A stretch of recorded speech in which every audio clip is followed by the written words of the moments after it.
Good afternoon.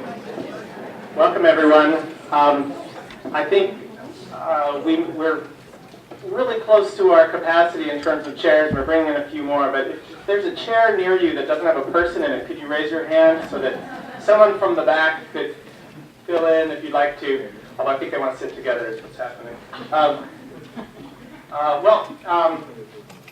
Welcome especially to those of you who are here for just the keynote session. You're here as part of a day-long conference sponsored by the Ashland Center for Nonviolence called Challenges to Nonviolence, Practical and Theoretical. And the idea is that all day long we're entertaining critiques of nonviolence and kind of taking seriously some of the most trenchant arguments and critiques that are available.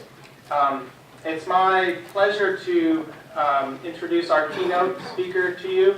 A lot of my students know what I call the Hitler principle, which is that you can't talk about ethics in any way for about 10 minutes without someone mentioning Hitler. And especially if you're talking about war and violence, Hitler, and especially the question, what about Hitler, is bound to be asked. What about Hitler? Does nonviolence answer the problem of evil in the world? We're going to hear in our time together from Dr. Bob Brimlow from St. John Fisher College. We just met today, but not many years ago, a few years ago, I enjoyed reading and reviewing his book, What About Hitler, which he's going to be sharing with us today, or something like it, or at least something with the same title.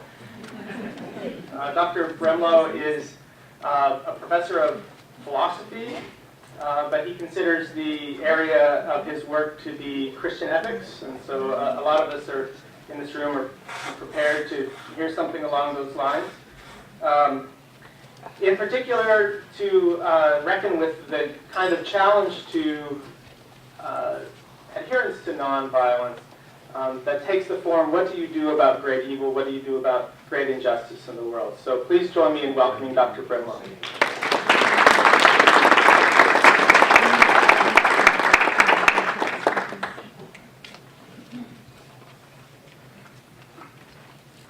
I want to thank Greg Hubby and the Ashland University for inviting me here to speak today.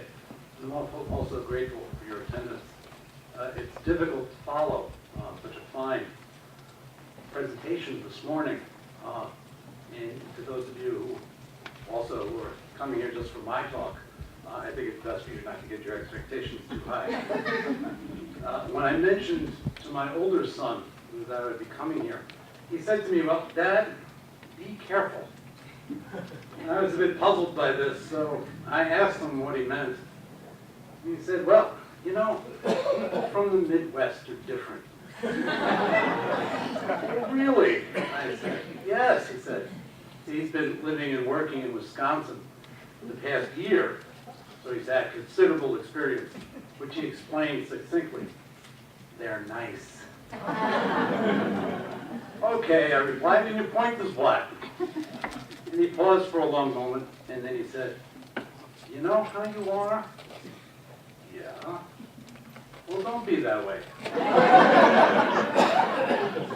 It's some wise advice that my kid borrowed from the old Mary Tyler Moore show. I don't know how many of you remember that, but Lou Grant was giving marital advice to Ted Baxter. And it's appropriate because I have to confess that I tend to be a bit brusque, rough, maybe even rude.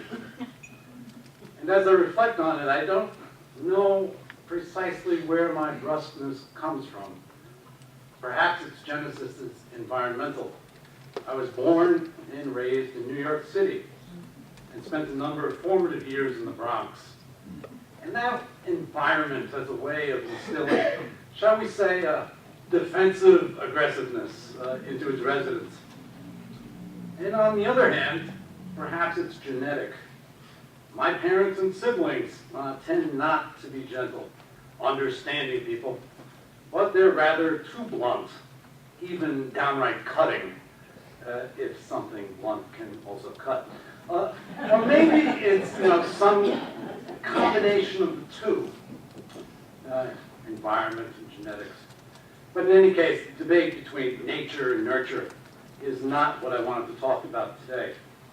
But the fact is that these aspects of brusqueness, roughness, and so on constitute a significant part of how and who I am. And being a significant part of who I am, it's just not clear to me how it would be possible for me not to be that way, Lou Grant notwithstanding. Being thus possessed of, shall we say, a certain forthrightness of manner, that sounds a lot better than brusqueness, which sounds a lot better than rudeness. I had an odd reaction when preparing for this conference. Craig asked me to discuss my work in the context of the persecution and death of Christians that's currently going on in the Middle East. What was odd was that I was reluctant to do so. And what was odder yet was that I never told them. Now, the details of the persecution are clear. I'm sure you're all familiar with the beheading of 21 Coptic Christians in the Libyan desert by a branch of ISIS. We saw part of the video on the evening news. The victims kneeling in the sand, clad in orange jumpsuits, which evokes the prison garb of Muslims held in Guantanamo, and the black-masked jihadi John speaking to us before he cut off their heads. And even though the government of Egypt protested, we should note that the life of Coptic Christians there has not been all that good. Over the past 2 years, there have been frequent outbreaks of violence against them. Beatings in the street, burning of churches. It hasn't been easy being a Christian in Egypt. And even if you haven't been following other stories in the news, not that there have been that many, you could certainly surmise what's been happening to the very ancient Christian communities in Syria and Iraq. So given what I assume you all know about the attitudes and activities of Al-Qaeda and ISIS, you also know what's going on now. And what's going on now is nothing new. For the past 10 years, Chaldean Catholics of Iraq, to take one group, and that happens to be the largest Christian denomination in the area, they have dropped to a population under 400,000 people. More than 1 million have fled into exile. Churches have been destroyed. Monasteries have been attacked. Cities have been purged of Christians as well as others. During worship services, congregations are bombed. The Bishop of Mosul was kidnapped, tortured, executed by Al-Qaeda 6 years ago. Children are being beheaded in front of their parents.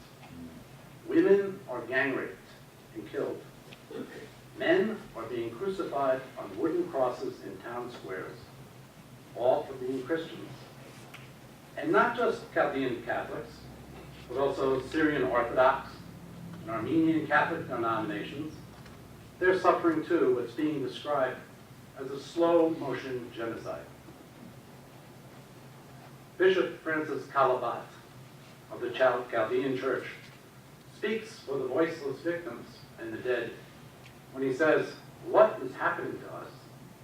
Where is the world? Where is the church? Where is God?" Now let me add to Bishop Kalabat's questions. Where are we?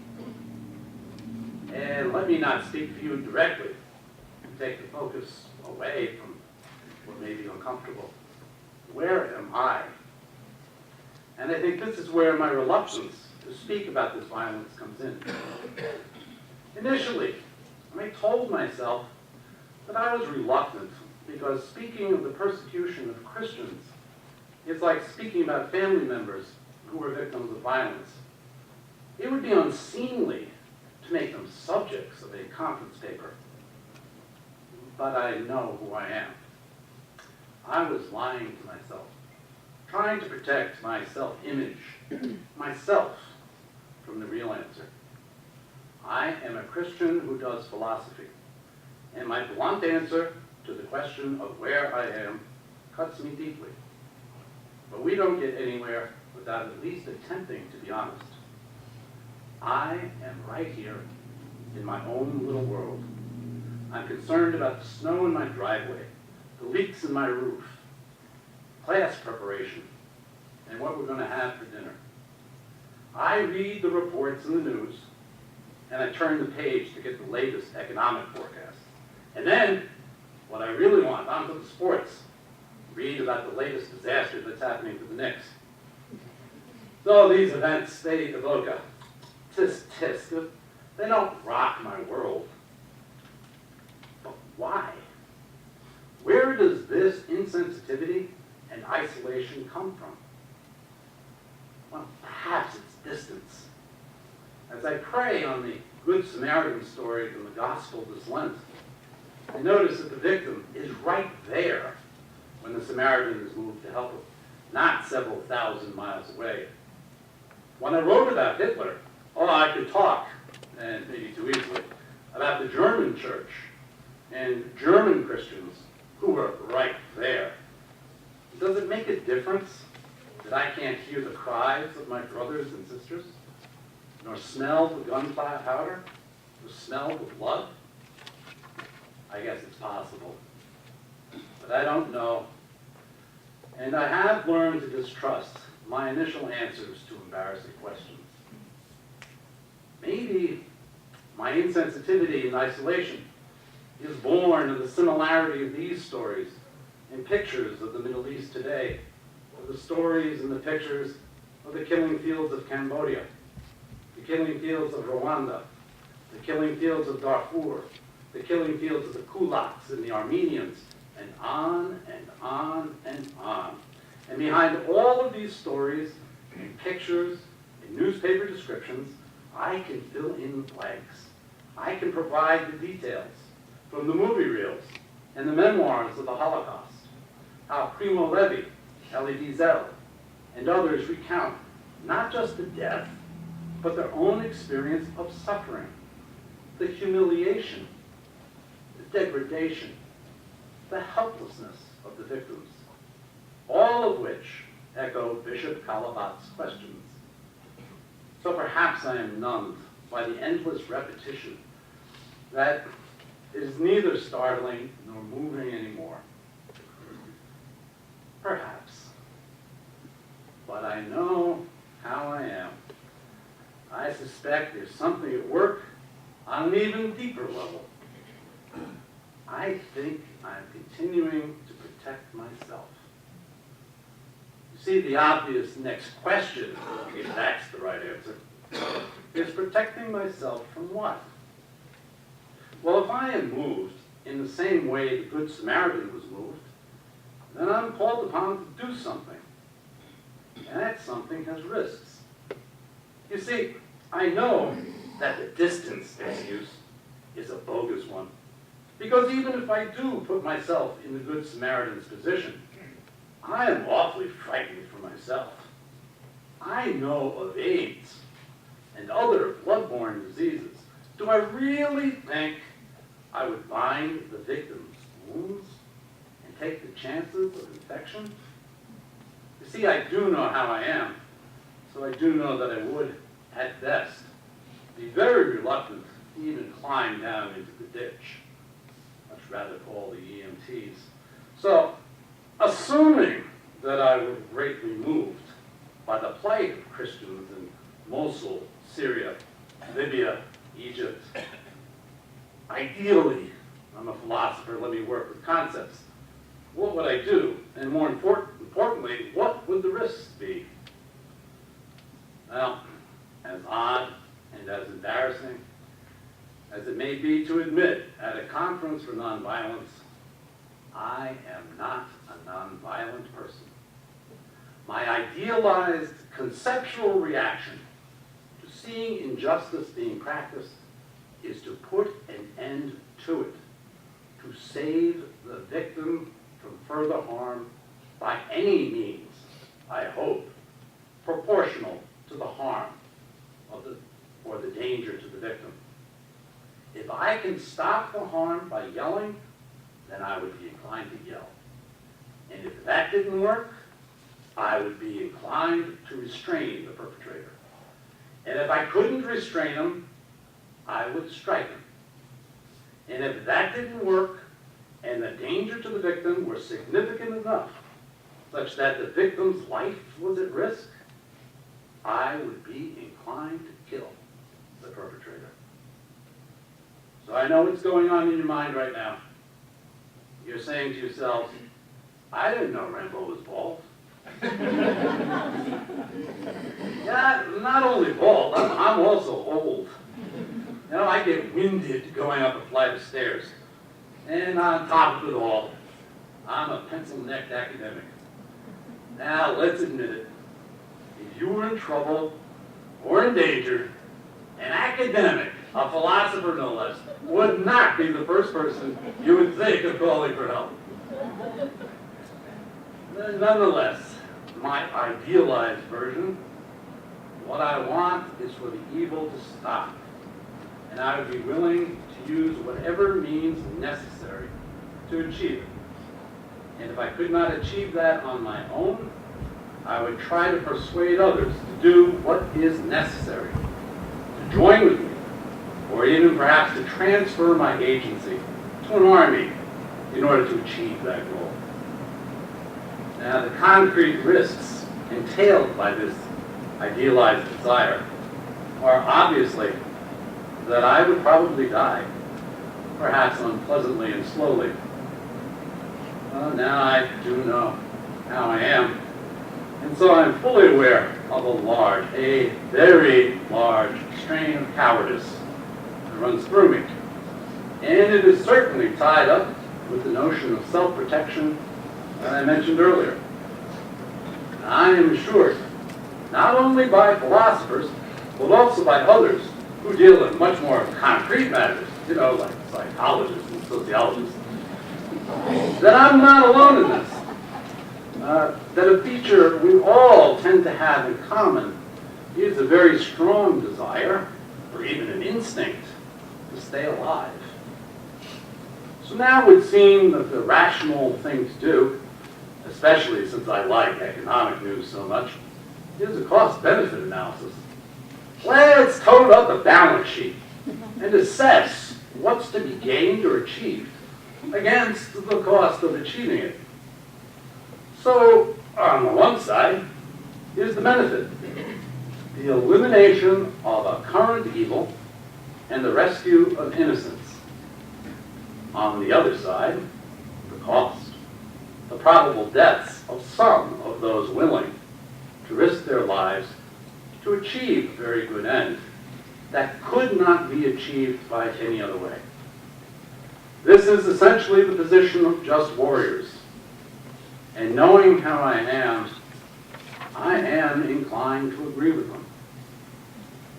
I think it is very important to admit, despite what some theorists may claim, that violence is effective. Are there unintended consequences? Certainly. There's always collateral damage, and that's a very polite, demure way of saying that innocent people will die unintentionally from the actions of just warriors. But is collateral damage in principle unavoidable? I don't think so. We're getting more and more sophisticated every day in our targeting mechanisms. And even if collateral damage is unavoidable, perhaps it is worth the additional costs if the benefit to be achieved is high enough. So let's be realistic. The Holocaust, the rape of Europe, was ended by bombing the hell out of the German nation and by American tanks from the west and Soviet tanks from the east. I believe that there are and have been some evildoers to whom an appeal to conscience would have no effect at all, to whom well-reasoned argument from undisputed moral principle would fall on deaf ears. Evildoers who are so intent on performing their evil actions that they are even willing to risk self-destruction to achieve their evil goals. Hitler was definitely one. Stalin, probably another one. And history seems fairly well peopled with evildoers of this sort. And I believe it is likely that Al-Qaeda and ISIS are in this camp. We look at it and we say that this evil must be stopped. And almost everything inside of me sides with the just warrior's answers and calls for a violent response to evil's violence. I do know how I am. And the gospel calls to me, don't be that way. At every step of the way in this talk so far, I have told you how I am, whether by genetics or by culture, and by extension, maybe, how some of you in this room are. And at each step of the way, the gospel turns a blind eye to genetics and culture and calls me away from that, to be someone else than what I was born into, to respond differently than I am moved to respond. Let's pause the sermonette briefly with my apologies because I don't run lukewarm, and take a minute to do a little bit of philosophy. Let's consider just what the evil of violence consists of. For I do believe all violence is wrong. The great 17th century philosopher Thomas Hobbes wrote that war and violence do not fundamentally consist of constant physical battling between opponents. No one fights all the time. Rather, Hobbes argued that war and violence consist in the willingness to be violent. Now this is a beautiful insight. Violence is not simply a set of physical actions we can describe in detail, but rather it is a kind of attitude we possess, an internal disposition, a way of looking at others that we encounter. And let's go deeper. What is this attitude? Violence is rooted in an attitude that Hobbes formulates this way. If you do not value me as much as I value myself, you are a threat to me and you need to be eliminated. We can take his insight and reformulate it this way. If you are not sufficiently like me, you deserve to die. The root of violence lies, in other words, in a focus on the self, the attitude that the self and what the self represents is what truly matters in the universe. The killing of the 21 men in Libya by ISIS is disgusting enough to contemplate. And what makes it even more contemptible, if it's possible, is the videotape of the execution that they released. Yes, of course, ISIS released the video for propaganda purposes and to sow terror, but it's also narcissistic. Even the leadership of Al-Qaeda disapproved of the videos. The tapes are a proclamation. Look at me and what I can do. Or perhaps it says, look, I am the instrument of God's vengeance, God's justice. And how similar is that to my desire to be a just warrior, bringing God's vengeance, God's justice to the Middle East? The root of all violence is the assertion that I, and maybe we, are the supreme value of what is. Stealing, lying, the consumption of pornography, racial and sexual discrimination, more, all of these are essentially violent acts, even though they don't result in bloodshed, because they share the same root of the primacy of I, of the self. Now, a little more philosophy, a little bit of shift of focus. At this point, I must voice a very mild and gentle protest. Insofar As we emphasize and encourage nonviolence, we are making a mistake. Just consider the word itself. Nonviolence is a negative. It tells the world, and more importantly, it tells us what we are against, but it gives no indication of what we are for. We need to speak of something positive rather than define ourselves in terms of a negative. I think pacifism is a term that might fit the bill, though we need to be careful not to equate pacifism with nonviolence, because if pacifism is nothing more than nonviolence, we haven't made any progress at all. What I'm talking about is reminiscent of two instructions given at approximately the same time in first century Palestine. I'm confident that most of us are familiar with Jesus' exhortation of what came to be known as the Golden Rule. He said, "Do unto others as you would have them do unto you." His contemporary, Rabbi Hillel, taught another version. "Do not do unto others what you would not have them do unto you." Now, in researching this issue for another book that I've been writing, I've been amazed at how many theologians and philosophers think that these two formulations are equivalent, when clearly they're not. We can see it's obvious that Hillel's command is implied by Jesus' words, but there's no way I can derive "do unto others" from "don't do unto others." Now, the problem with Hillel's formula is the same as the problem of nonviolence. We can easily achieve a condition of nonviolence by complete withdrawal. Refusing to have anything to do with anyone else means that we will certainly not be doing violence to anyone. But that's a terrible attitude, and it's not at all what we should be advocating or even implying by our words. This attitude is exactly the detachment I spoke of earlier, as I described how I turned the pages of the Times away from the reports of death to consult the sports page. I was being nonviolent, but doing so by being insensitive, a stone hearing the cries of fear, pain, and grief. And no matter who we are, we know not to be that way.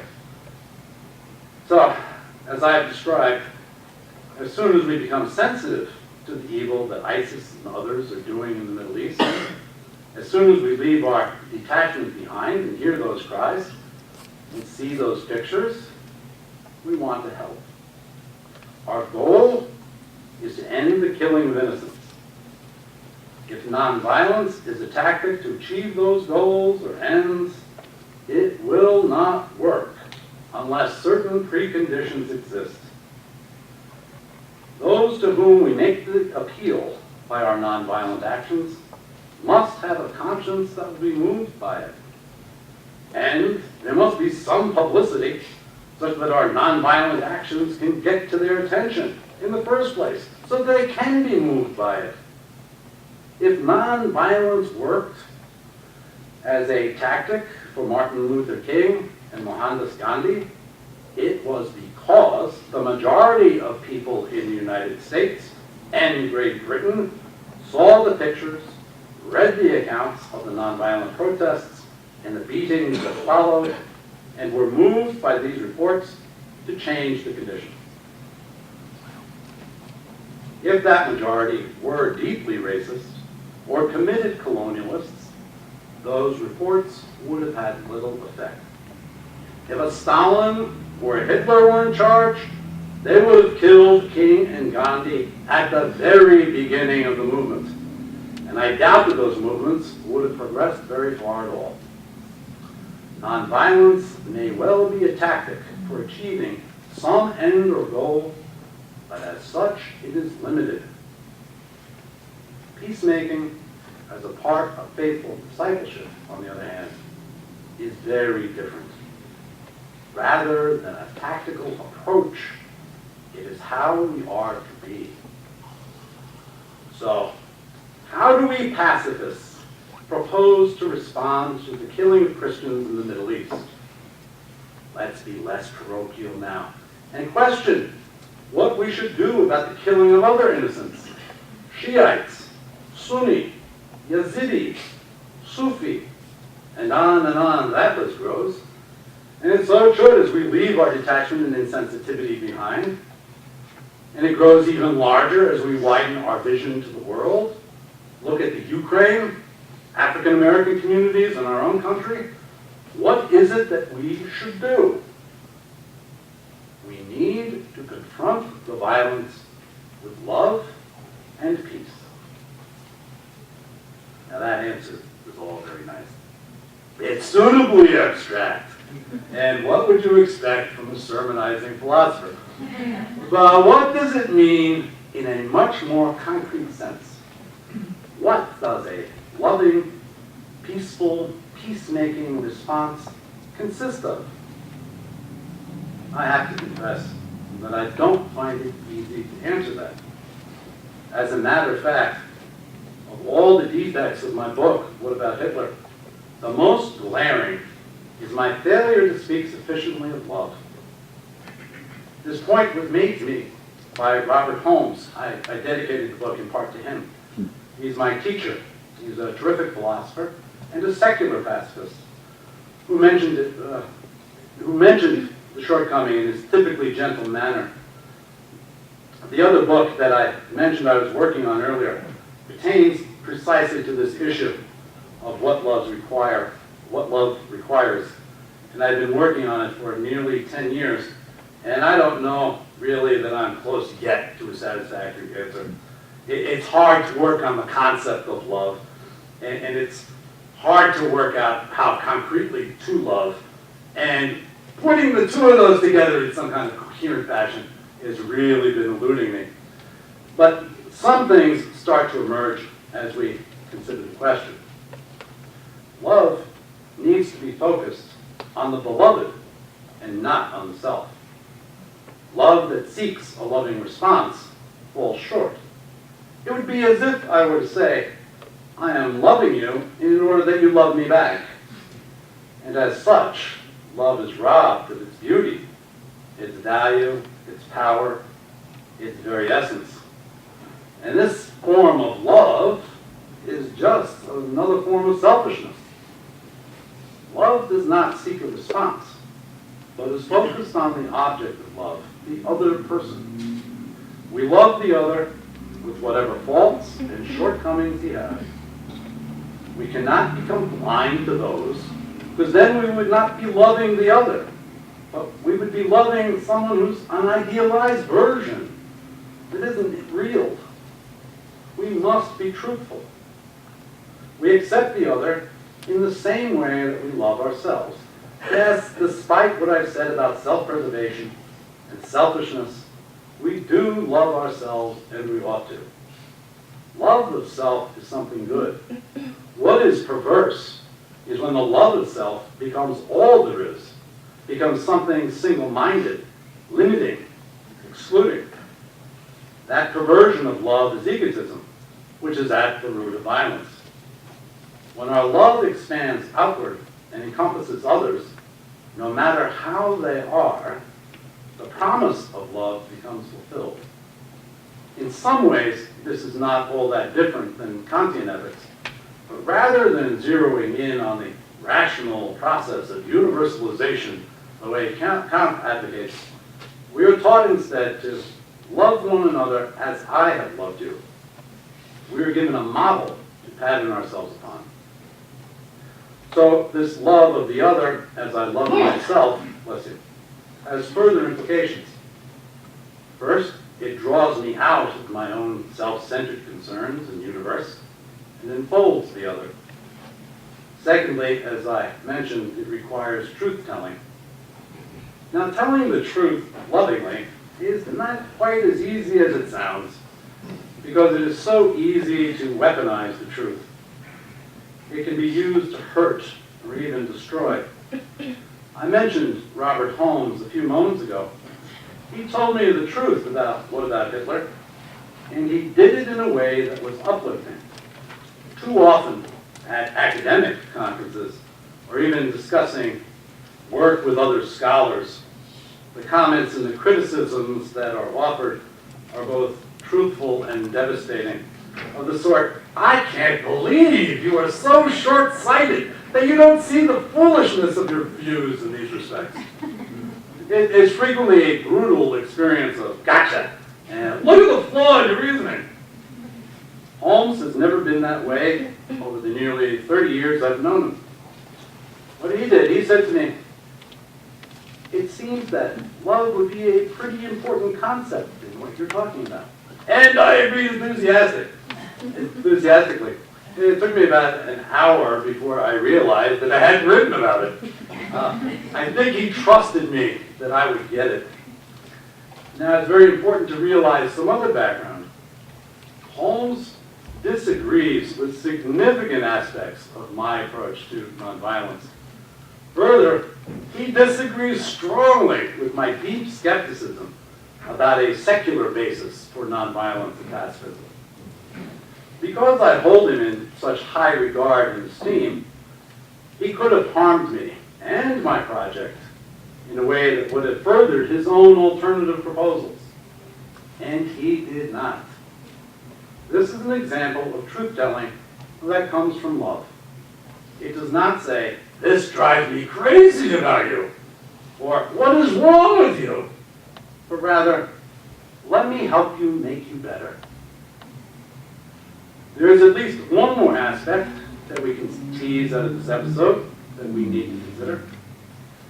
Even though Holmes is uncomfortable with the direction of my work, and even though he disagrees with a considerable portion of what it implies, he listened to me. He put his reservations aside. He didn't abandon them, but he heard what I was trying to say with openness. He entered into my project, and he treated it and me with sympathy and understanding. To him, I did not present an academic or a political problem. His regard and concern was for me, and that loving, peace-filled approach helped me see the truth he told then and continues to tell me. You see how you are? You don't have to be that way. And insofar as I recognize the truth of my shortcomings, I am indeed starting to be better than I am.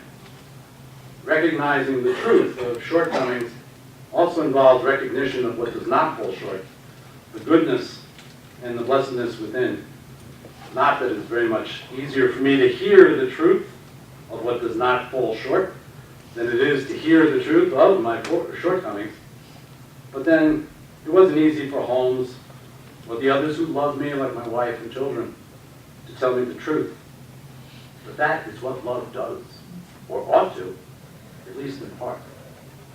Love and peacemaking are, simply put, the flip sides of the same coin. So I hear a little voice in the back of my head, and it has a Bronx accent. And it's saying something to me right now that I would be willing to bet little voices in your heads might be saying also, though maybe with a Cleveland accent.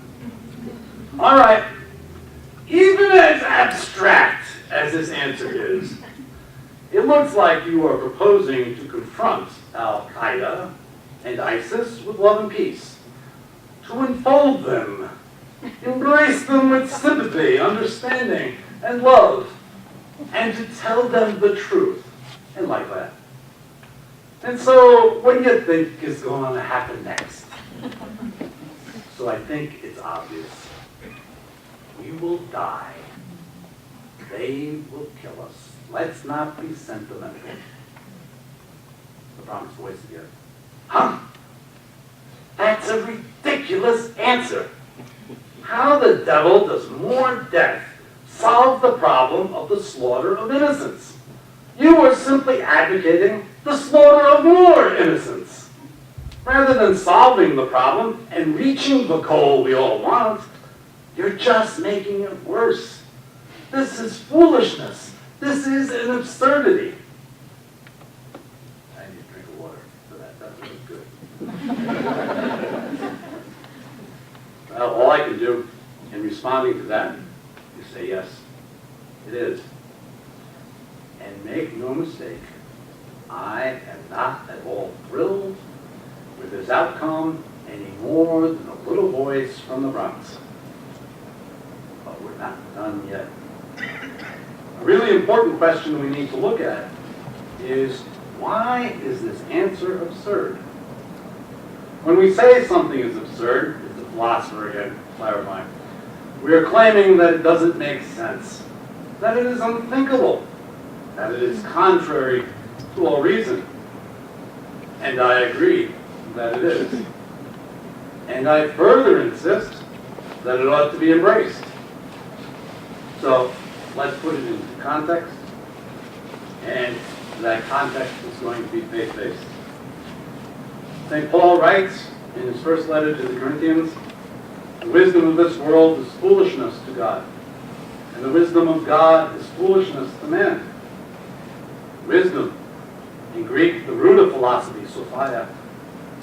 St. Paul also says, we preach Christ crucified, a stumbling block to the Jews, a foolishness to the Greeks. The Greeks, founders of philosophy. So why do they find this message foolish? Because it appears to them absurd that God would willingly go to his miserable death. So our problem with the loving, peaceful response to the evil of violence breaks down into two issues. First, such a response is not going to be successful in achieving our goals. But what exactly is our goal? It is to be faithful disciples. Our success is measured by that standard, not by the achievement of anything else. What does it profit a man to gain the whole world and forfeit his soul? Jesus is tempted in the desert with Satan's offer of all the power of the world, a power Jesus could have used to establish peace, justice, well-being for all, at the price of worshiping Satan. And Jesus refuses with the words, worship the Lord your God and serve him alone. Let me give you an example. Dietrich Bonhoeffer was a German theologian who is the darling of Christian pacifists because of his writings, especially in his book Discipleship, which sets out the theological basis for pacifism. Now, interestingly, Bonhoeffer is also the darling of Christian just warriors, such as Jean Bethke Elstein, because he also participated in a plot to assassinate Hitler. Now, this poses a problem for Christian pacifists, though oddly not a problem for just warriors. And the problem is that we have to ask, well, which is the real Bonhoeffer? Does he come to reject pacifism? And if so, why? And if not, how could he possibly justify his participation in planning a violent act like assassination? Now, he can't give us an answer because he was executed by the Nazis. I look at this some length in the Hitler book. But now I think that Christian pacifists might be better focused. I think that Christian pacifists might be focused on the wrong person. There are two others, contemporaries of Bonhoeffer's, whose reaction in response to the evil of Nazism was very different. Those two were Martin Niemoller and Hermann Mass, both Lutheran pastors, like Bonhoeffer. I know a little bit more about Niemoller than Mass, so let me talk about him. Martin Niemoller was a veteran of the First World War. He was a submarine commander, and initially supported Hitler's rise to power. But early on, 1933 to 1934, very early, he recognized what the Nazi policies were and what they meant and what they would lead to. So he spoke the truth peacefully in his sermons and in his published writings. By 1937, his activities resulted in his arrest, and he was sent to the camps, first to Sachsenhausen, and then to Dachau.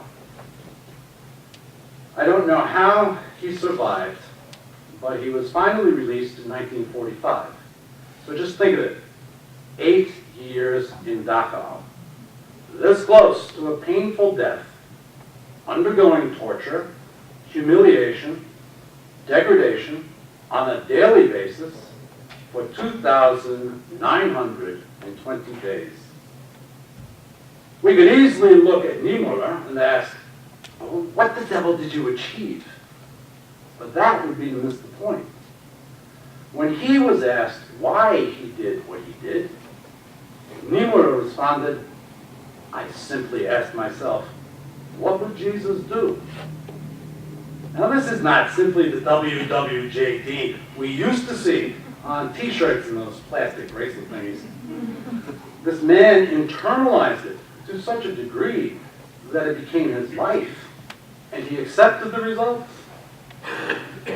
And if we look at Jesus' life with openness and clarity of vision, to what extent was Jesus' ministry successful by any human standard? At the conclusion of his ministry, he ends up on the cross. He is beaten, spat upon, reviled, deserted. He's executed as a criminal, while 10 of his disciples are cowering in terror in a room behind locked doors.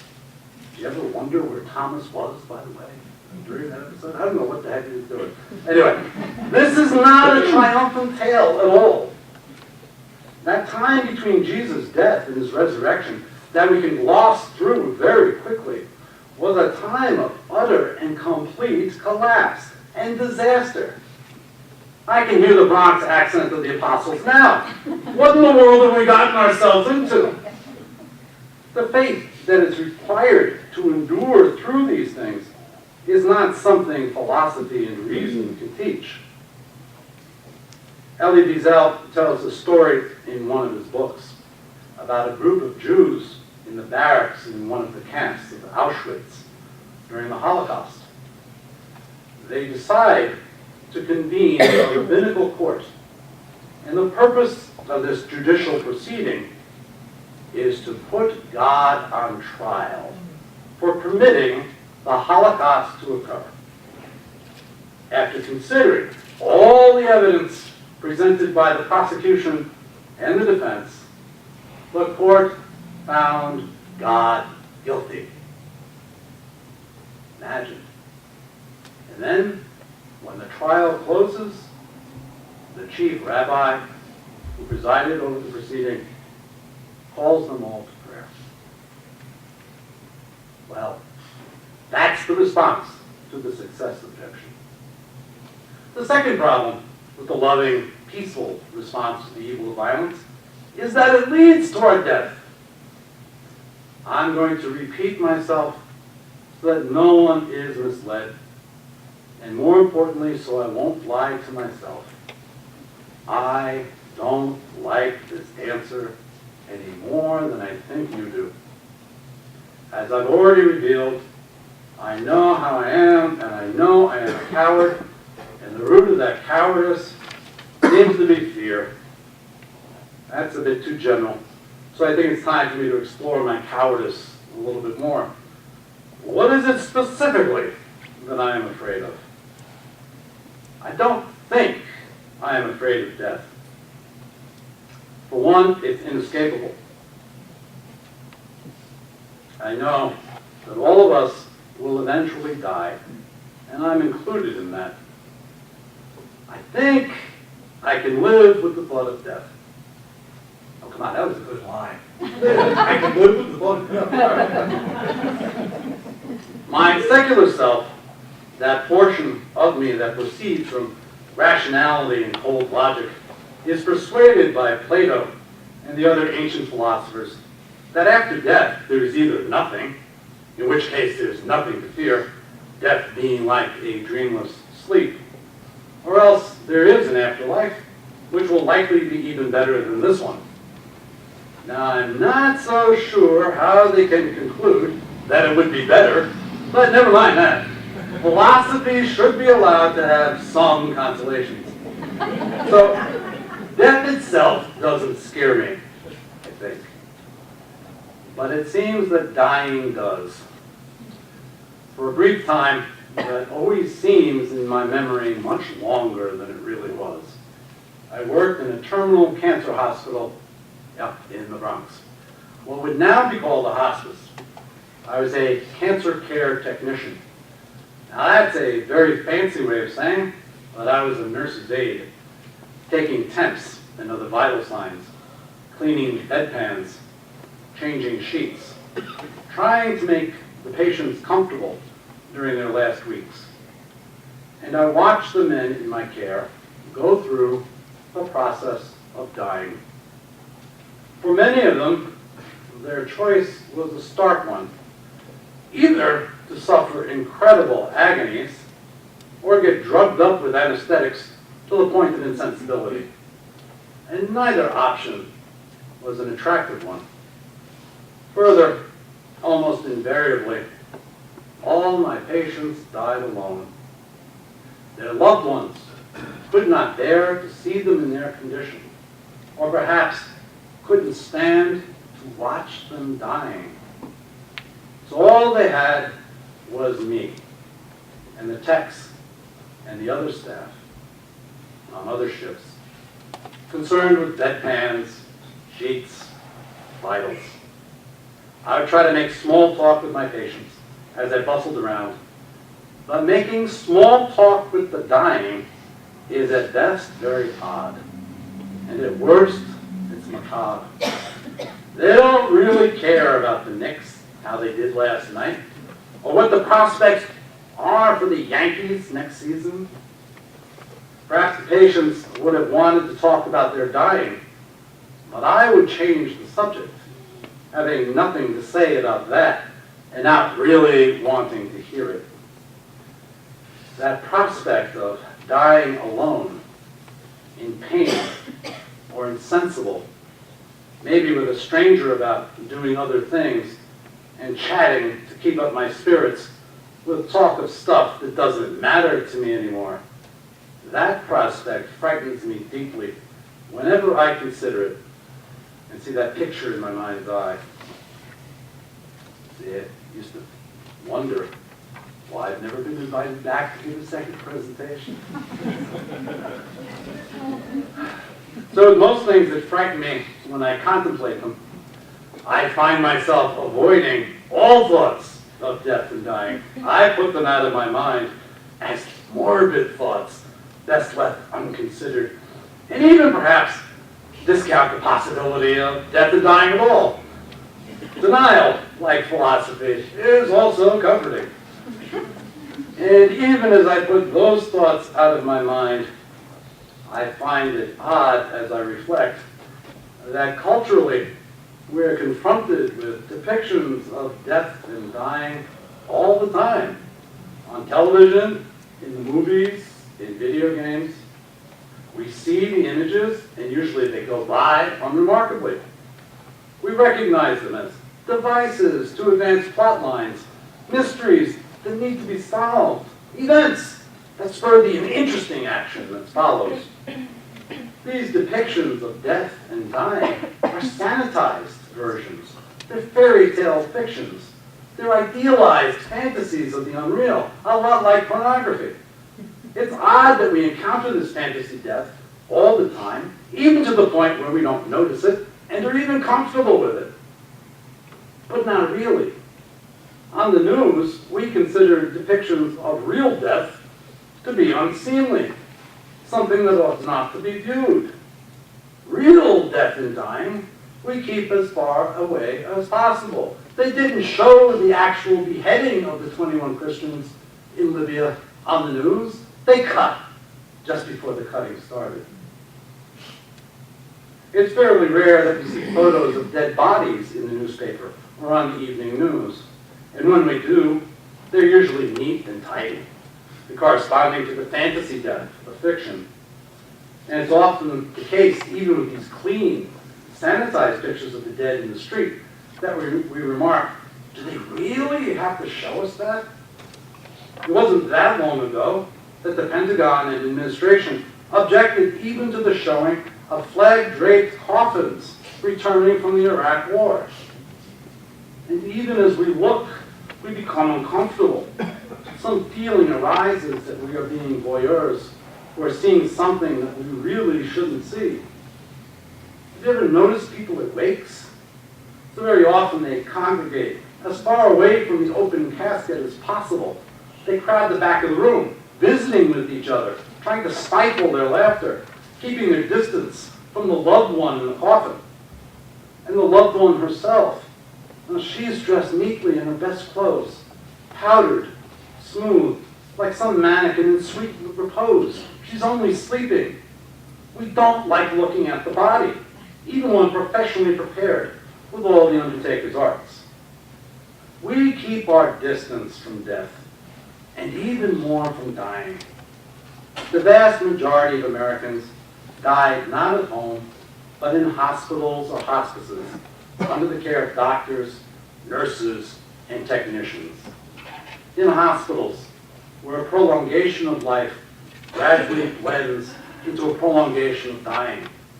And as long as the dying are cared for in hospitals, we need only visit them now and then if they're lucky.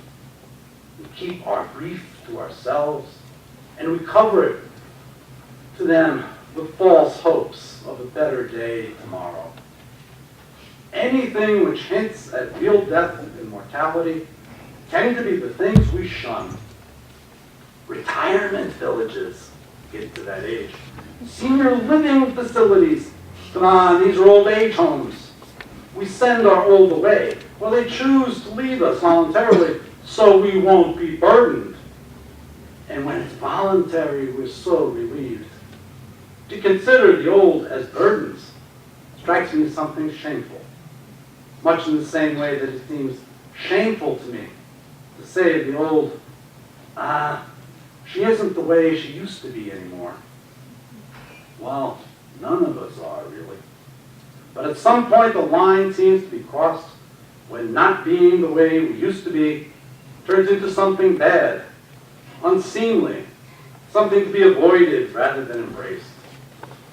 And we go to great lengths not only to avoid death and dying, but also to avoid not just looking at aging, but aging.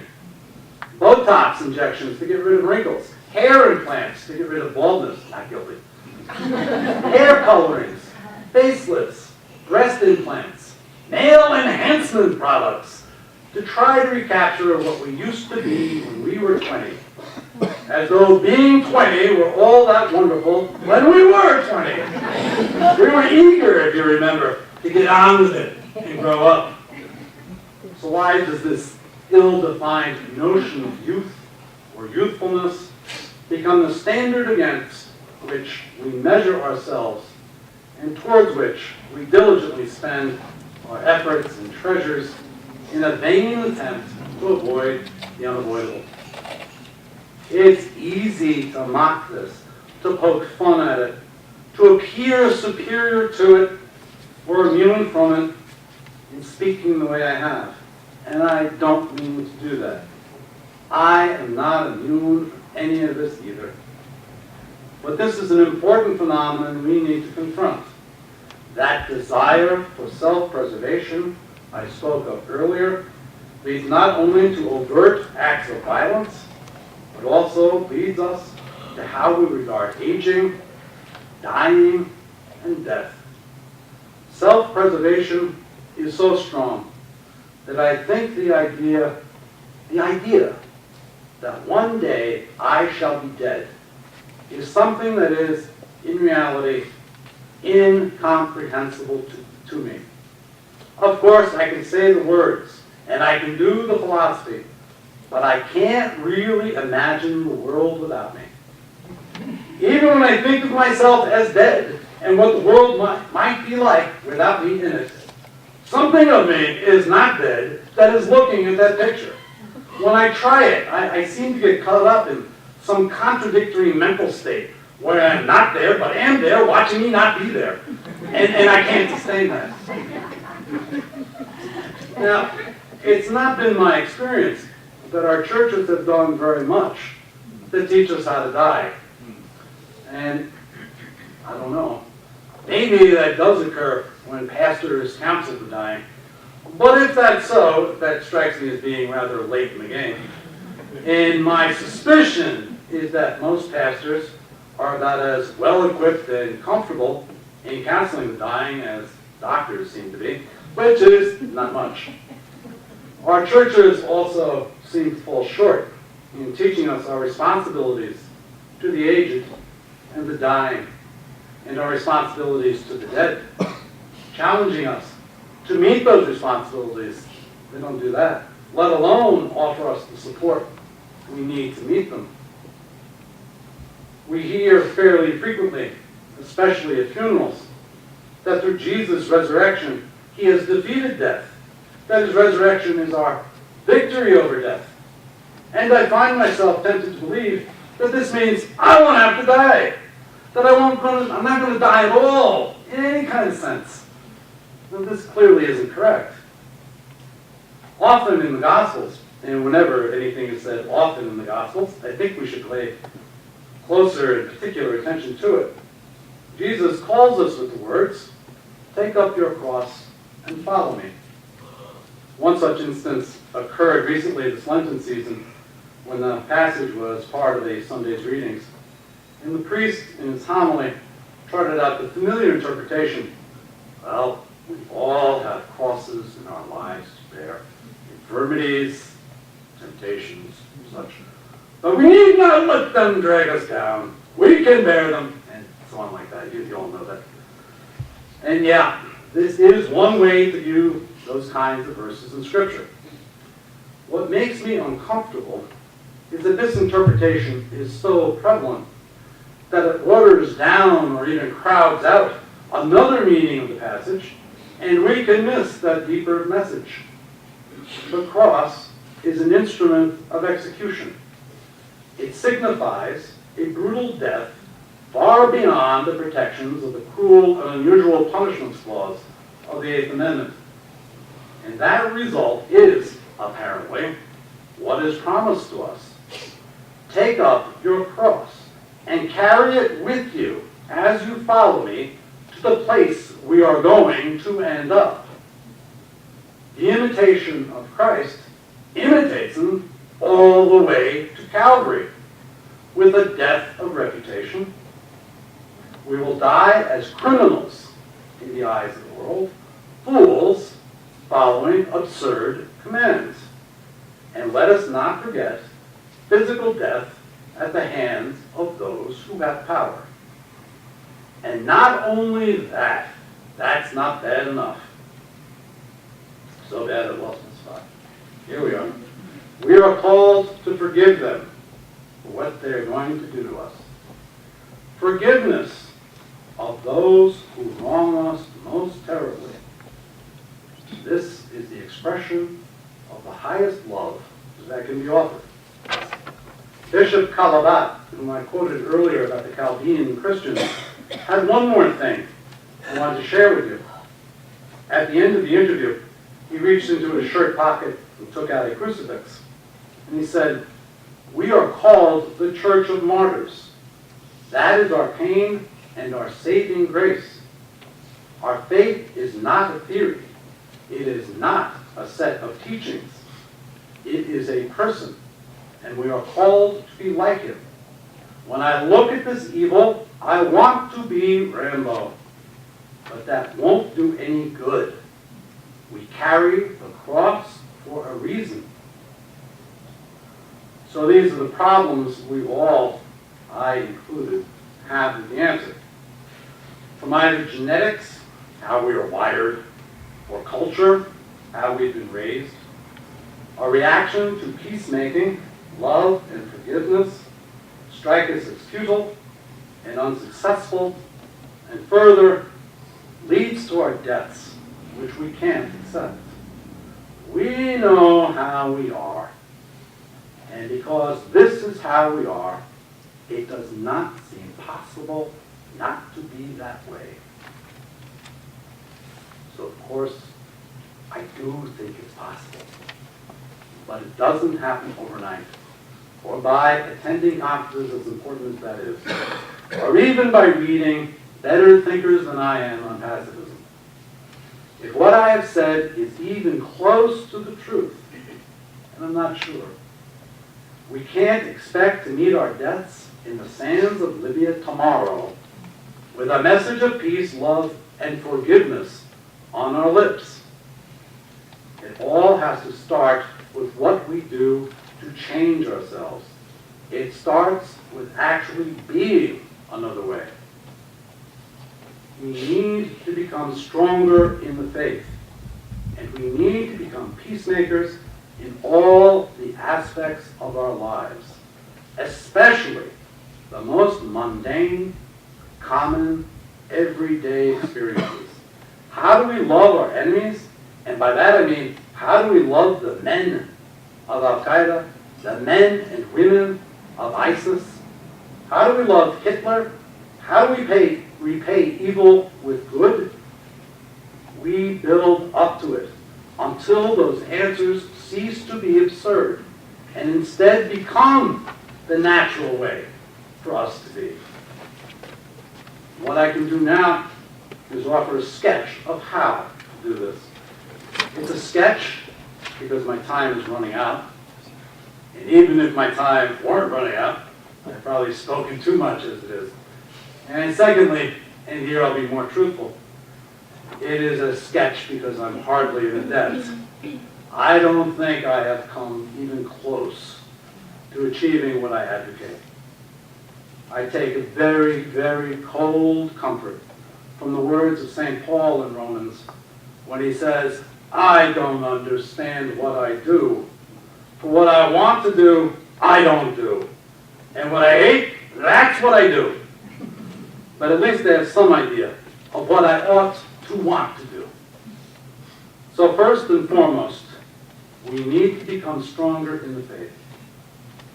One of those troubling sayings that recur through Scripture is that we should pray constantly. It's hard for me sometimes to know what sayings in Scriptures are hyperbolic or metaphorical, and when they're metaphors, what the hell the metaphor means, and which should be taken literally. And I think this one should be taken literally. We need to pray always. We need to be mindful that we are always in God's presence and that He is always with us. And that's very easy to say and very hard to achieve. There are ways, however, that we can come closer to praying always. As many of you probably know, Muslims pray at fixed times, 5 times daily, and that's very good. In the Christian tradition, we have the divine office with the Liturgy of the Hours, which sets times for prayers 7 or 8 times during the day and evening, as set out in Psalm 119. This is not just Roman Catholic, which I am. It's part of our shared tradition. And I know the Presbyterian Church and the Lutheran Church practice forms of this as well. The prayer book I use most is a non-denominational text, Phyllis Tickle's Divine Hours.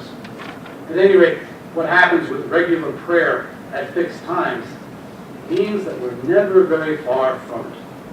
Scheduled prayer keeps bringing us back, making us mindful of who and whose we are. We keep cycling to it, and it acts like a leash, at least it does for me.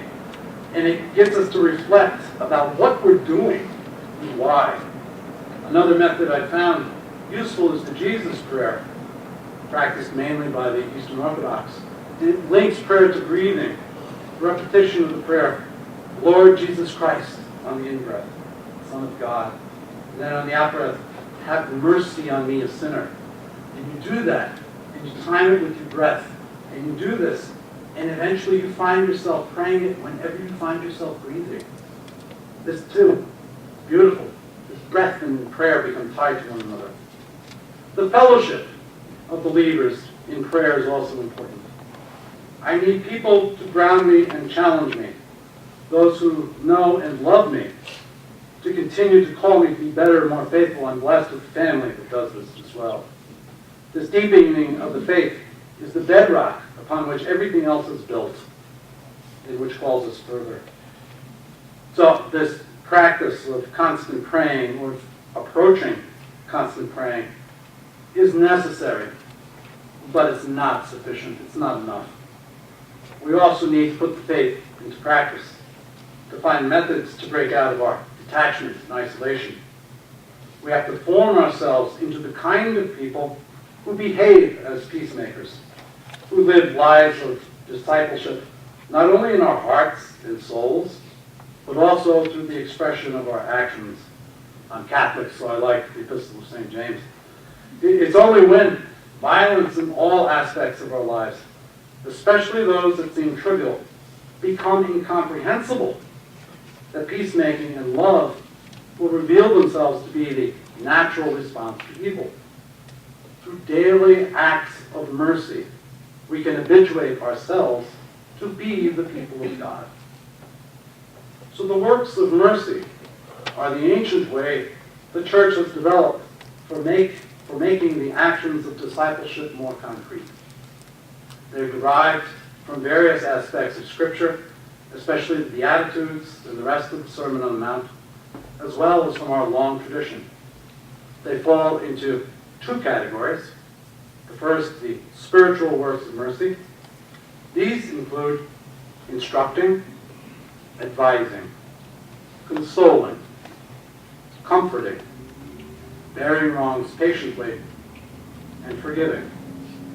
The second category are the corporal works of mercy, which include feeding the hungry, sheltering the homeless, clothing the naked, giving alms to the poor, visiting the sick and imprisoned, and burying the dead.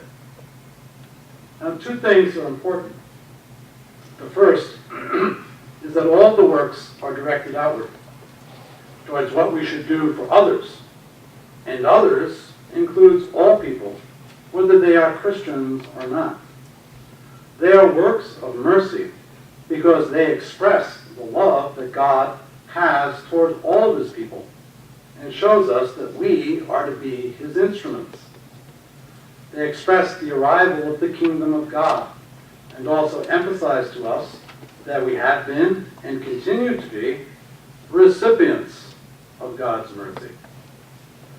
The second thing that I want to point out is that these works of mercy need to be grounded in prayer and faithfulness. If we are not rooted in faith as we act, we will tend to fall prey to pragmatic concerns and opportunism. We'll become occupied with ideas of being successful, eventually coming to believe that everything on earth depends on us, our will, our decisions, our actions. And on the other hand, if we do not act and only pray, we run the risk of becoming abstract theologians, academics, separated and aloof from the world. So the two have to be joined so that we can resist the temptation to compartmentalize our commitments. If we look at these spiritual works briefly, I think they're divisible into three groups. The first two, instructing and advising, they seem to speak most to our call to be truthful. They address our intellects. They call for a great deal of courage, because I think we most need to instruct and advise when the ignorant do not recognize their ignorance. In any event, that's when I most need merciful intervention. And I am often not grateful for the lessons others have tried to teach me until much later, even if then. We're called to speak the truth even when no one wants to hear it, and even if we suffer for it. The second two, consoling and comforting, these call on our emotions, our empathy. Consolation and comforting requires us to be with those who are suffering, to enter into their suffering with them, rather than at a distance. They don't relieve the pain of loss, or victimhood, or circumstance, but they do reach across the divide that separates the hurt from the rest of us. Grief and suffering isolate those who are consumed by them. They are alone in a closed, dark place, and they have even lost the ability to see or feel beyond their own pain. We're not called upon to be detached therapists. We are called rather to go there inside the pain, to take it on with them, and in so doing, establish connections with the sufferers. Our suffering with them helps to bring them back. Let me give you a very, very mundane example. One of my many personal failings is that I smoke cigarettes. You may have seen me chain smoking before this presentation in the parking lot. And when I smoke, I frequently find myself on the street while my family is inside doing whatever it is that people do on the inside. And as I smoke, it most often happens that a street person will come up to me and ask if I can spare a cigarette. Well, that's not being too polite about it. A bum, a drunk, or a junkie comes up and asks. And I always give him a few. And I'll light one for him, smoke with him. I'll stand there and I'll look at him, I'll smile, and I'll ask, so how's it going? Something like that. And frequently, they tell me. And often, at length. I try to give them the opportunity I did not give my dying patients in the hospital. Somebody to listen to them. Not preach to them, listen to them. And through the listening, they become connected just a little bit. And for me, they change from bums, drunks, and junkies, and they turn into persons. Now that transformation doesn't happen to them, it happens to me.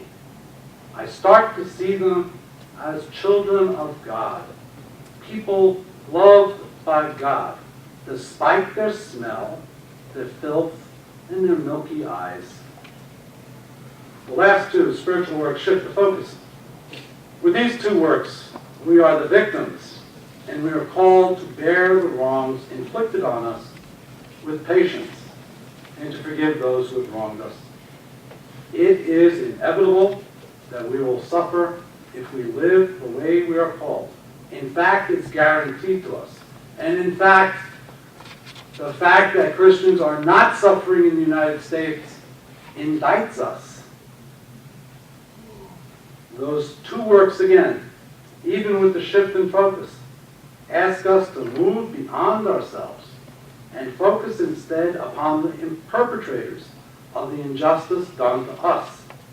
These works call us to relinquish our desire for the violence of revenge and replace it with patient suffering and forgiveness.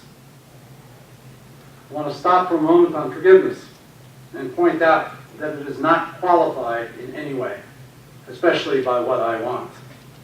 When I give forgiveness, I want it to be deserved. I want the perpetrator to recognize that she has done something wrong to me and that she needs my forgiveness. And further, she has to ask for it. That's not what this calls for. I must forgive, even when it's not deserved, even when it's not requested. There is a symmetry in this, a kind of justice. I expect God to forgive my sins even when I don't ask, and even though I don't deserve it. And think about that for a second. I'm not at all sure any of us ever deserve forgiveness, either divine or from each other. If I knowingly and intentionally harm someone, I can't think of anything I could do that would make forgiveness something I deserve and entitled to. Forgiveness is always a gift to those who have no claim. The corporal works of mercy clearly focus more on the material needs of God's people.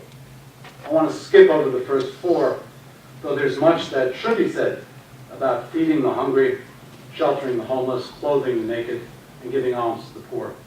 The last two, visiting the sick and burying the dead, they are akin to the spiritual works of comforting and consoling. In fact, I don't know how comforting and consoling can be complete without these corporal works. We are being asked to enter into a recognition of mortality, our common mortality, by doing what we can for those whose bodies are suffering who have been abandoned in death. For we do believe the dead are not really gone from us. In addition to what comfort and connection we can bring to the ill and the dead, we need to learn about dying in order to die well. We need to be companions to those who are dying. Those who are alone, those who are sick, need to see, hear, and feel tangible expressions of love. And the same is true for those who have died, though it seems strange to say it. Our burying of the dead, caring for their graves, is a gift of love for them. And our mourning of their passing connects us to them. No child of God should be forgotten. The sick and dying have called out to the Lord in their fear and their pain for mercy. And we are meant to be God's response to those prayers, His blessing to them. And that leaves us with visiting the imprisoned. In many ways, the most difficult to talk about. Let's ask ourselves who the imprisoned are. And our answer will be that they are the worst of society. They are the sociopaths, the killers, rapists, child molesters. Many are evildoers without conscience or remorse. And we are told to visit them in the same breath, in the same sense that we are told to visit the sick. I'm uncomfortable around the sick because I'm afraid I might catch a disease. I'm uncomfortable with street people because I'm afraid that they might rob me. I am very scared around those who definitely would harm me if they had the chance. And they probably wouldn't think twice about it. No one would seem to deserve condemnation and scorn more than criminals in jail. But that's not how we are called to react. Our response to the evildoers we see and fear in our communities is a response of love, forgiveness, comfort, and connection. The murderer, the rapist, the child molester are no less children of God because of their crimes. And they are not loved any the less by God because of their sins. Their actions are repugnant, but they should be loved and called back. We are asked to enter into union with the imprisoned in the same way we are called to join with the sick, the poor, the grieving, and the suffering. In similar way, the imprisoned are also dying, even though they may not realize it. We mustn't separate ourselves from them. They are our brothers and our sisters. We are called to be the instrument of God's mercy upon them as well. So here we are at the end of my presentation. A pacifist response in a nutshell. What a nut. It's sectarian, it's radical, it's unnatural, and most likely improbable. And I can make no apologies for that. I want to leave you, though, with at least some wisdom to repay you a little bit for the time you've invested here with me. And it's from Dietrich Bonhoeffer. I am, after all, a Christian pacifist, and he is my darling. He wrote this while he was in Tegel prison, awaiting his execution. And I think it speaks to us wherever we are on the sectarian and radical divide. He said, "We have been silent witnesses of evil deeds. We've become cunning and learned the arts of obfuscation and equivocal speech. Experience has rendered us suspicious of human beings, and often we have failed to speak to them a true and open word. Unbearable conflicts have worn us down or even made us cynical. Are we still of any use? We will not need geniuses, cynics, people who have contempt for others, or cunning tacticians, but simple, uncomplicated, honest human beings. Will our inner strength to resist what has been forced on us have remained strong enough, and our honesty with ourselves blunt enough to find our way back to simplicity and honesty?" Thank you much for your time.